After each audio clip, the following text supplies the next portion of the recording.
nama hadir salah dihadir. Ini urutan yang lakukan kamu. Jadi karena tadi pagi sudah itu. Ini bikin apa beli? Hah? Bikin ya? Ada limited edition lah katanya. Kesiapan nanti sejauh ini sudah ada permintaan dibentuk dari saksi ahli kasus 6 terpidana. Sampai peradilan membantu penegakan hukum dan ini. Pandangan Prof sendiri terhadap kasus ini seperti apa? Ini menarik ya, berarti jalan.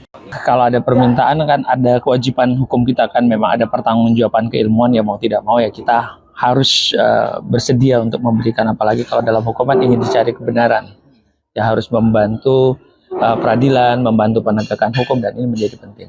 Kalau pandangan Prof sendiri terhadap kasus ini seperti apa? Ini menarik ya, berarti jalan juang orang mencari keadilan itu kan semakin terbuka gitu loh, dan biasanya masyarakat itu melakukan gugatan, melakukan perlawanan, ada sebuah ketidakadilan. Denyut ketidakadilan inilah yang mungkin sedang diuji melalui peradilan gitu loh, sehingga saya kira relevansi 6 katakanlah terpidana ini menguji kembali atas keputusan yang sudah berkekuatan hukum tetap ini menjadi relevan. Mengingat ada beberapa BAP yang sudah lumpuh terhadap subjek hukumnya.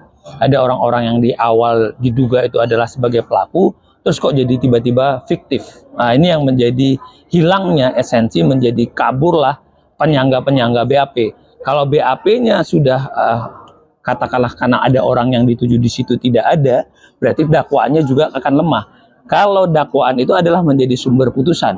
Nah, jadi kalau sumber putusan hakim mengacu kepada dakwaan yang tadi konstruksinya lemah dan berdasarkan BAP yang tidak kokoh, ya khususnya kepada peran-peran kualifikasi orang, nah inilah menjadi relevan untuk diuji dalam sidang pengajuan peninjauan kembali. Karena dari pintu masuknya sudah keliru, bisa jadi patut diduga pada tahap penyangga-penyangga BAP.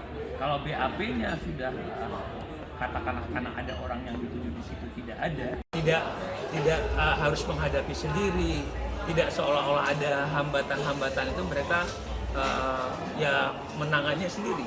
Tapi kalau ada wadah, ya tata kelola tentu aja kan ada orangnya, ada manajemennya, ada pelaksanaan jaga dokter waktunya. Kalau Prof sendiri kan waktu kesaksian Zakat Tatal menyebutkan bahwa ada saling bertentangan antara putusan satu dan putusan lain. Sebenarnya kejanggalan yang ada itu seperti apa setelah dipelajari? Ya itu tadi, karena dari pintu masuknya sudah ada. Pertama misalnya ada pelanggaran hukum acara, bahwa setiap orang itu seharusnya diberikan hak hukumnya. Nah, pelanggaran-pelanggaran hukum acara di pintu masuk tingkat penyidikan tadi yang tidak diberikan hak, ini adalah seharusnya sebuah peristiwa yang memang itu harus ada pendampingan hukum, apalagi ketentuannya wajib tapi tidak dilakukan, maka ini sebenarnya telah terjadi penyimpangan yang seharusnya ada pelanggaran hukum acara dilakukan. Kalau dari sini sudah keliru, biasanya ke ujungnya pada waktu pelimpahan, waktu misalnya petunjuk-petunjuk jaksa tadi, ini juga ada dipenuhi atau tidak. Karena dari pintu masuknya sudah keliru, bisa jadi patut diduga pada tahap dakwaan, pada tahap pembuktian dalam persidangan terjadilah karena ada sesuatu yang memang ditutupin. Dua bagi saya adalah yang menjadi penting, ada pembuktian-pembuktian yang jelas sebenarnya dimiliki, tapi tidak diuji validitasnya pada waktu itu.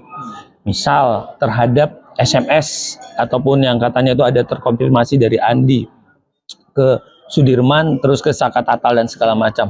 Ini kan tidak pernah ada bukti secara saintifik juga gitu loh, karena dari situ motif yang katanya direncanakan bahwa ini akan ada terjadi, tapi tidak ada satu petunjuk juga yang membuktikan relevansi alat bukti tersebut.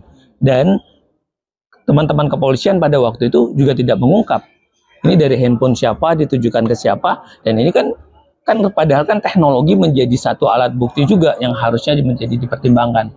Kedua adalah yang menjadi penting juga adalah kendaraan sepeda motor yang tidak ada nomor polisinya itu benar nggak sih dipergunakan oleh pelaku ini, benar-benar nggak? Kalau memang nggak kan bisa dicek entah melalui media sosial, melalui masyarakat, bahwa kendaraan-kendaraan yang nomor polisinya tidak jelas ini juga harusnya dijelaskan benar-benar dikendari atau tidak.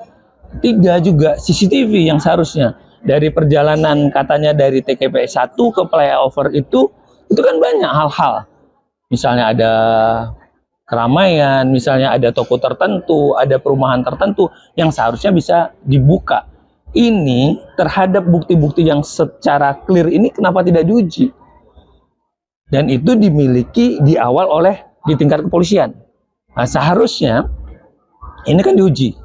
Nah, ini yang menjadi ada fakta atau keadaan atau alat bukti yang dari awal sudah disembunyikan. Tapi Prof melihat bahwa ini ada kehilafan hakim atau bukan? Oh, tentu hakim bisa hilaf ya karena memang dari awal sudah dikirim berkas yang juga memang tidak lengkap. Artinya pintu masuknya pidana itu kan di tingkat kepolisian. Teman-teman kejaksaan, teman-teman kehakiman itu kan bisa terkecoh akibat bumbu dapur yang dikirim tadi tidak sempurna. Andai bumbu dapur yang dikirim tadi konstruksinya, peristiwanya dibikin utuh, lengkap, lah ini kan tidak terkecoh. Jadi pintu masuknya memang sudah ada yang mengurangi, ada yang memang disingkirkan, ada yang memang ingin dipinggirkan atas peristiwa ini. Nah, ini yang memang harus diuji.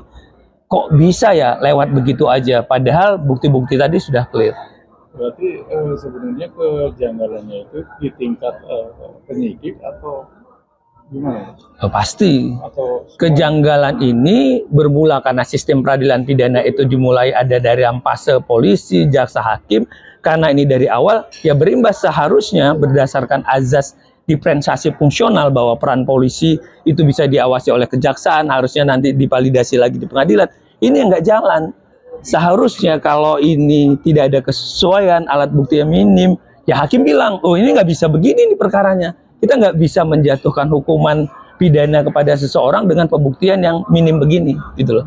Ini yang memang tadi kita bilang ada kekeliruan sejak awal, tapi berdampak pada putusan pengadilan. Akhirnya putusan yang keliru tadi bisa di drop. Yang dituju di situ tidak ada, tidak harus menghadapi sendiri, tidak seolah-olah ada hambatan-hambatan itu mereka ya menangannya sendiri. Tapi kalau ada wadah, ya tata kelola tentu aja kan ada orangnya, ada manajemennya, ada pelaksanaan jaga dokter waktunya. Sidang pengadilan penjualan. Prof sendiri kan waktu kesaksian Saka Tatal